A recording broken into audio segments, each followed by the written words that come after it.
তো হ্যাঁ ওটা মায়া ভাবি না? এই থাম, এবার রেল লাইনে কি করছে বে?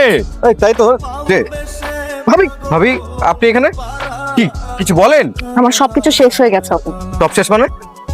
দীপু আমাকে ভালোবাসে না, ও অন্য একটা মেয়েকে ভালোবাসে, ও আমাকে চায় না, আমাকে বিয়ে করবে না। আমি না, তোমরা এখান থেকে যাও প্লিজ, আমাকে আমার মতো থাকতে দাও, তোমরা যাও। আপনার আজকে গায়ে হলুদ, আপনি কি পাগলি উঠছে এগুলো, কি বলতেছেন এগুলা? সেটাই আজকে আমার গায়ে হলুদ, আমার বাড়িতে মেহমান চলে আসছে, সবকিছু ঠিকঠাক, আর আজকে যে ছেলে আমাকে বিয়ে করার কথা সে বলতেছে আমাকে বিয়ে করতে চায় না। তুমি বুঝতেছো? আর সমাজে মুখ দেখাবো কি করে বলো?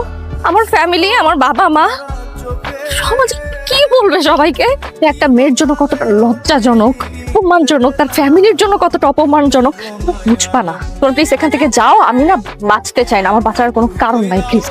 যে বলতেছেন আপনি, দেখেন আমি দেখতেছি সব ঠিক হয়ে যাবে, আপনি এত ওভার থিঙ্ক করেন না, আপনি চলেন, আপনাকে বাসায় চল তো। তোমরা কি করবা? আমি দেখছি, আপনি চলেন বাসায়, চলুন চলুন চল তো।